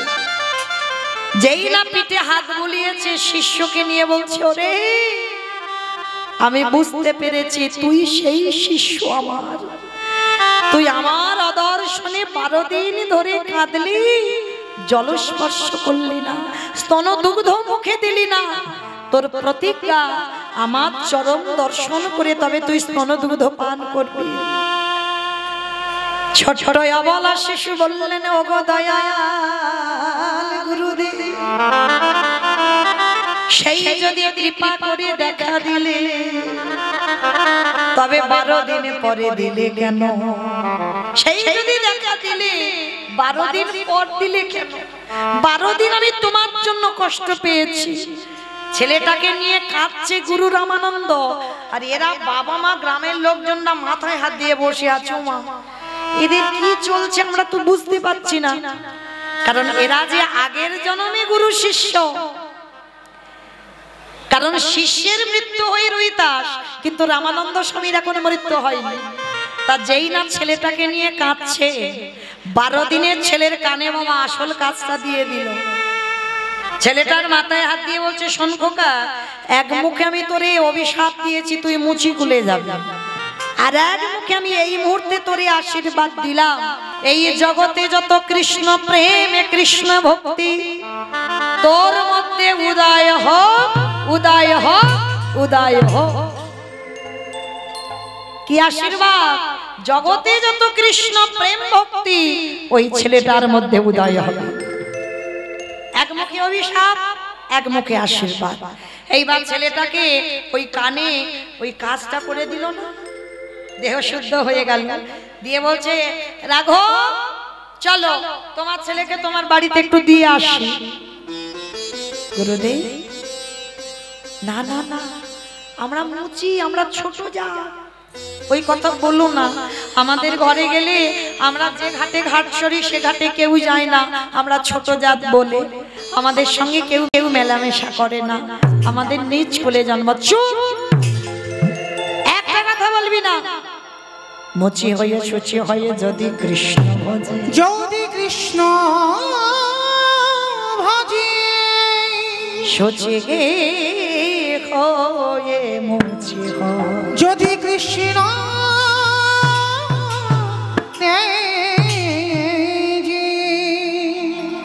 যদি ব্রাহ্মণ হয়ে বাবা চণ্ডালের আচরণ করে, আর চণ্ডাল হয়ে যদি ব্রাহ্মণের আচরণ করে, তা বলে কি কৃপা হয় না? হ্যাঁ, আমি চক্রবর্তী, আমি ভট্টাচার্য মুখার্জি বলেই যে আমি ব্রাহ্মণ হব না। ভাগবত আশ্রয় যারা করেছেন ব্রাহ্মণ সবাই হতে পারবে, যদি বেদ অধ্যয়ন করতে পারো, মন্ত্র পাঠ করতে পারো, যদি ব্রহ্মত্ব অর্জন করতে পারো, তাহলেই তুমি ব্রাহ্মণ। হ্যাঁ, আমি চক্রবর্তী মুখার্জি বলে যে ব্রাহ্মণ না। হরি বল। তো আজকে সেই ছেলেটাকে নিয়ে ওই বস্তি পাড়াতে, গুরুদেব বলছে চুপ করে একটা কথা বলবে না, আমার ভগবানের কাছে কোনোদিন জাত বিচার নয়, ওটা মানুষের কাছে হয়। চলো, তা 12 দিনের ছেলেটাকে কোলে করে নিয়ে আজকে রেখে এলো। হরি বল। আসা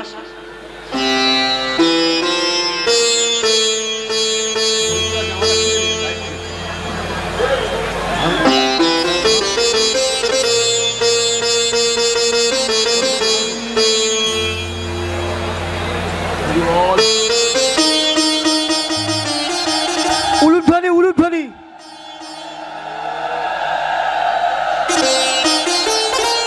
নিতাই গৌর কৃষ্ণ প্রেমানন্দে, হরি বল, হরি বল, হরি বল। উলুধ্বনি, উলুধ্বনি মায়েরা, উলুধ্বনি।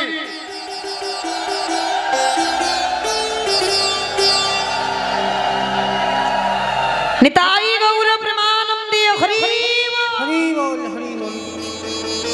এইবার ছেলেটাকে 12 দিনের ছেলেটাকে রেখে এলো ওই মুচি পাড়াতে, বস্তি পাড়াতে। আর রেখে এলো বটে, কিন্তু ওই যে আশীর্বাদ দিয়েছে কৃষ্ণ প্রেম ভক্তি লাভ হবে। দিনই যায়, মাসে যায়, বছরে যায়। কি বাবা, কেউ কি আমরা চিরস্থায়ী? কেউ কি চিরস্থায়ী থাকবো? যেতে তো হবে বাবা। আর একটা কথা মনে রেখো, কৃষ্ণ ভক্তরা কোনোদিন মৃত্যুকে ভয় পায় না। অন্যান্য জন শুধু সংসারী ভক্ত যারা যারা মায়া মোহে আবদ্ধ আছে তারা ভয় পায়, কিন্তু কৃষ্ণ ভক্ত যারা আমরা গুরুচরণ আশ্রয় করেছি এরা মৃত্যুকে ভয় পায় না। তাই গৌর হরি বল। কেন অমাইরা এই যে মৃত্যুটাকে ভয় পাই না আমরা কেন জানো? মৃত্যু সবার দরজায় রেডি হয়ে আছে, এই ঢুকবো বলে। কখন যে দুম করে ঢুকে যাবে তুমি বুঝতে পারবে না। আর একটা কথা ভেবে রেখো, কেন কৃষ্ণ ভক্তদের ভয় হয় না জানো? তারা তো জেনে গেছে আমিটার মৃত্যু হবে না। কি গো, এই মৌমিতাটা কি আমি? দূর, মৌমিতা আমি হব কেন? এই মৌমিতার নামটা প্রথমেই তো চলে যাবে। দেখো, আমি যদি মরে যাই, আমার আত্মীয় পরিজন এসে সকালবেলা এসে বলবে মরাটাকে বের কর। একবারও বলবে না বাবা মৌমিতার দেহটাকে বের কর, সবাই বলবে মরাটাকে বের কর। তাহলে প্রথমবারেই সবার আগে আমার নাম চলে গেল, তাহলে নামটা তো তুমি নও, তাহলে তুমি কই? যেমন সবাই বলি না ছেলে আমার, মেয়ে আমার, জায়গা আমার, জমি আমার, সব আমার আমার আমার আমার। তাহলে সব যদি তোমার হয় ভাই তুমি কার? তুমি কার? তাহলে তুমি যার, তোমার গোটা সম্পত্তির মালিক হলো তিনি। আর এই আমিটা হৃদয়ের ভিতরে আছে, এটা মরে না, এই দেহটা চলে যায়। যেমন বাবা জামা কাপড় পুরানো হয়ে গেলে বাতিল দিতে হবে, তো কি গো ছেঁড়া জামা কাপড় পরতে পারবো? বাতিল দিতে হবে। ঠিক তদ্রূপ এই জড় জগতে এই দেহটা বাতিল দিতে হবে। চুল পেকে যাবে, দাঁত পড়ে যাবে, চামড়াগুলো আলগা হবে, মানে পুরানো হয়ে গেছে, এবার বাদ দাও। বাদ দিয়ে আবার নতুন বস্ত্র পরিধান করো, নতুন দেহ ধারণ করো। তাহলে কৃষ্ণ ভক্তরা জানে, কারণ এরা গীতা ভাগবত পড়ে, এরা জানে আমিটার মৃত্যু হয় না। তাহলে এরা এই জন্য বাবা মৃত্যুতে কোনোদিন ভয় পায় না, সব সময় এরা প্রস্তুত থাকে। কখন বলতে কখন এসে যাবে, নিতাই গৌর হরি বল বলে নিয়ে যাবে, নিতাই গৌর হরি বল হরি বল। তাহলে চলেন, আজকে দিন মাস সপ্তাহ পর বছর পর চলে যাচ্ছে, ছেলেটা বড় হলো, বাবা মার মৃত্যু হয়ে গেল। আর দেখবেন বাবা মার মৃত্যুর পর ছেলে বাবা মা থাকলে কিন্তু আড্ডা দিয়ে বেড়ায়, ঘুরে বেড়ায়, কিন্তু বাবা মার মৃত্যুর পর কাঁধে একটা চাপ পড়ে। আর রোহিতাস বাবা মা দুজনেই গত হলো, এবার সংসার চালাবে কি করে? কি করেছে জানো? ছেলেটা একটা ব্যবসা শুরু করেছে।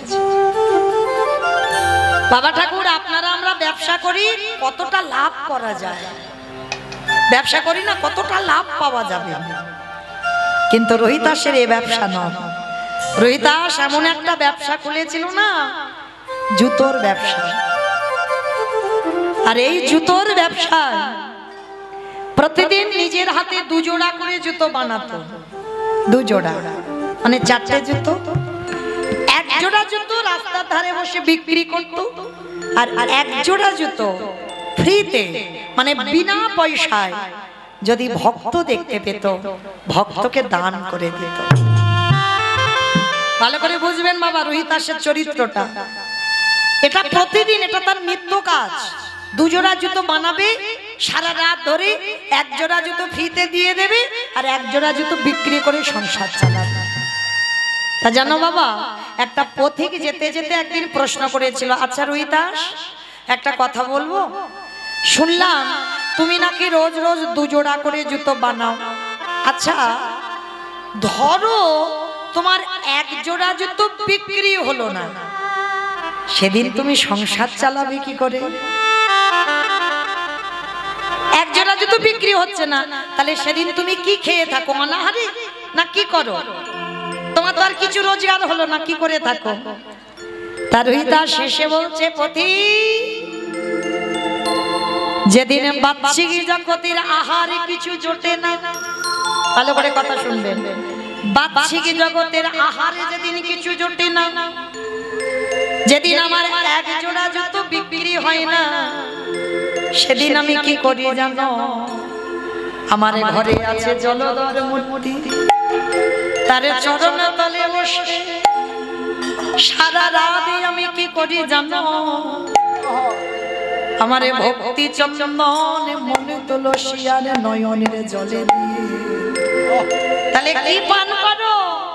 আমি হরির নামামৃত রস আমি পান করি গো,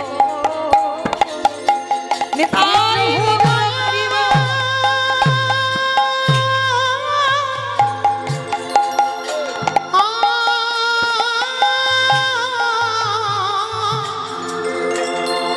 হে প্রভু দয়া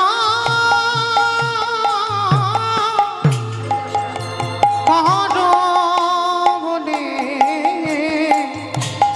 হরি নামামৃত রস পানি করিব। সেই রোহিতাস হরির নামামৃত রস পান করে, আর এত বড় ভক্ত ভগবান চিন্তায় পড়ে গেছে, ও তো মুচি, ওকে একটু জাতে তুলতে হবে, ওকে একটু সম্মান দিতে হবে। আর সম্মান দেবার জন্য যুধিষ্ঠির মহারাজকে ডেকে বলেছিল, যুধিষ্ঠির মহারাজ শোনো, পিতামহ ভীষ্মকে সরসজ্জায় দিয়েছ, অস্ত্রগুরু দ্রোণাচার্যকে বধ করেছ, কত ভাই বোনেদের হত্যা করেছ, গুরুজনদের মেরেছ, এতে পাপ হয়েছে। যুধিষ্ঠির বলছে তাহলে কি করতে হবে? বলে বৈষ্ণব সেবা দাও। বলে আমি একবার তো দিয়েছিলাম রাজস্বয় যজ্ঞ। বলে না, প্রকৃত বৈষ্ণব সেবা হয়নি। বলে কৃষ্ণ, তাহলে তোমার বিচারে প্রকৃত বৈষ্ণবটা কে? বলে আমার বিচারে প্রকৃত বৈষ্ণব একজন, তিনি হলেন কাশীধাম নিবাসী, যার নাম হলো রোহিদাস। তবে শোনো, অর্জুনকে নিমন্ত্রণে যেতে হবে। অর্জুন মাথায় হাত দিয়ে বসেছে, সর্বনাশ, আমি যাব মুচি পাড়াতে? করার কিছু নেই বাবা, কৃষ্ণ আজ্ঞা পালন করতে হবে।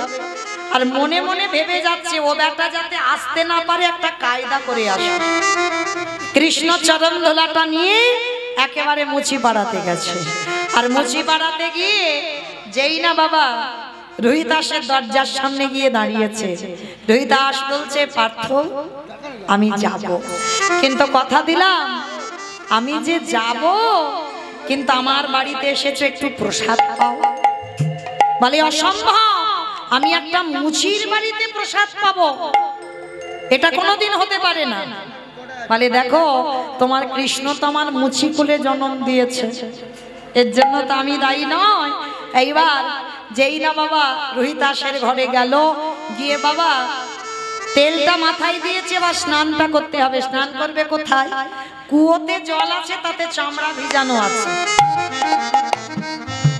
রোহিদাস বলছে, চামড়াগুলোকে সরিয়ে তুমি স্নান করে নাও।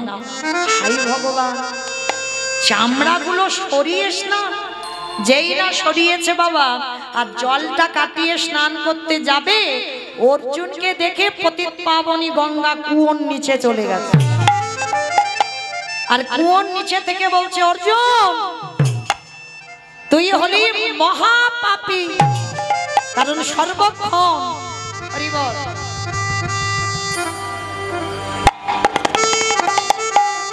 সর্বক্ষণ তুই ওই বৈষ্ণব নিন্দা করিস।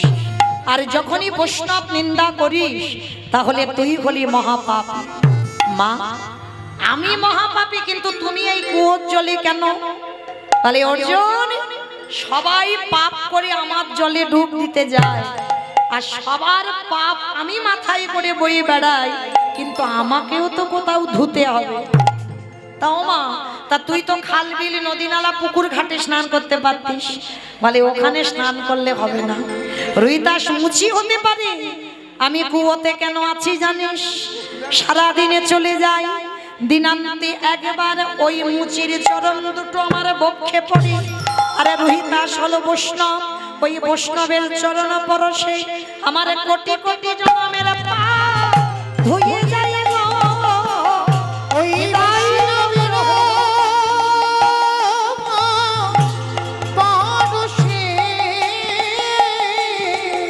আমার কোটি কোটি ধুয়ে যায়। এইবার যেই না রোহিদাস অর্জুন বুঝতে পারলো, অর্জুন বুঝতে পেরে এসে বলছে, প্রভু আমি ভুল করেছি, আমি বুঝতে পারিনি রোহিদাস এত বড় ভক্ত। রোহিদাসের চরণে প্রণাম করলো, আর প্রণাম করে বলছে, রোহিদাস আমার বাড়ি যাবে তো? নিমন্ত্রণ করে এলো, কাশীধামের অন্যান্য বৈষ্ণবদের নিমন্ত্রণ করে এলো, সবাই নিমন্ত্রণে প্রসাদ পেতে গেল। দ্রৌপদী রন্ধন করে অন্ন ব্যঞ্জন দিয়েছে, সবাই প্রসাদ পেল বাবা। কিন্তু কৃষ্ণ বলে দিয়েছিল, মুক্তি তখন পাবে বৈষ্ণবের গ্রাসে গ্রাসে স্বর্গে জয় ঘন্টা বাজবে। এইবার যেই না বাবা রোহিদাসকে সেবা দিয়েছে, রোহিদাস একসঙ্গে অন্ন ব্যঞ্জন মাখি ভোজনেছ জনার্দন বলে বদনে দিয়েছে। কিন্তু দিলে কি হবে বাবা, প্রসাদ পাওয়া হয়ে গেল, কিন্তু ঘন্টা বাজে। ঘন্টা বাজলো না কেন? তার একটাই কারণ, দ্রৌপদী অপরাধ করে ফেলেছে। কারণ বৈষ্ণব যারা হবে বাবা, কোনো বিষয়ের প্রতি লোভ লালসা থাকবে না। এই যে পঞ্চ ব্যঞ্জন, ব্যঞ্জন মানে মা তরি তরকারি, অন্ন মানে ভাত, তা এই যে পঞ্চ ব্যঞ্জন তৈরি করে তুমি ভগবানকে দিয়েছো, আর দেখবেন ভগবানের প্রসাদ পেতে গেলে ও সব একসঙ্গে মাখাতে হবে। হ্যাঁ, ডাল, আলু ভাজা, চাটনি, পায়েস, পাঁপড়, পনির যা কিছু করবে সব একসঙ্গে মাখাতে হবে। আর দেখবে ওই একসঙ্গে মাখালে তার একটা আলাদা ভাব। আর বৈষ্ণবে জানা হবে তাদের চরিত্র এমন থাকা উচিত যে একসঙ্গে সব প্রসাদ নিয়ে একসঙ্গে মাসিয়ে প্রসাদ খাবে।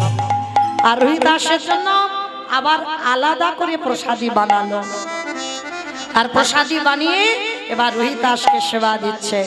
সোনার থালায়, রূপোর থালায় ধূপে দিবে প্রদীপে ঘন্টা বাজিয়ে, যেই না আর যেই না নিবেদন করা সঙ্গে সঙ্গে রোহিদাস গ্রাস স্বর্গ হতে জয় ঘন্টা বাজিতে লাগিল। আহা, স্বর্গ হতে জয় ঘন্টা বাজিতে লাগিল। স্বর্গ হতে জয় ঘন্টা বাজিতে লাগিল। আহা, স্বর্গ হতে জয় ঘন্টা বাজিতে লাগিল। আজ উলুধ্বনি হরিধ্বনি করিতে লাগিল। এবার উলুধ্বনি হরিধ্বনি করিতে লাগিল। জয় রাহু, জয় রাহু, জয় রাহু, জয় ভক্তের নামে তোমরা জয় রাহু, জয় জয় গৌর হরি বল, হরি বল। জয় রাহু, জয় রাহু। এইবার কোথায় গেল? আসতে বলো দাদা ভাই, আপনারা হরিবাসরে আসেন। এইবার রোহিদাস বলল, প্রভু একবার তুমি যুগল হয়ে দেখা দাও। সে এইখানে বাবা আমরা এটাই শিখলাম যে যদি আমরা কেউ অপরাধ করে থাকি, একটা প্রকৃত বৈষ্ণবের সেবা দেন, আর বৈষ্ণবের সেবার পরে দেখবেন সমস্ত পাপ আমাদের দূরীভূত হয়ে যায়। স্বামীর বামে, স্বামীর বামে, স্বামীর বামে দাঁড়াইল নবীন কিশোরী গো। স্বামীর বামে দাঁড়াইল নবীন কিশোরী গো। স্বামীর বামে দাঁড়াইল নবীন কিশোরী, ললিতা বিশাখায়াদি।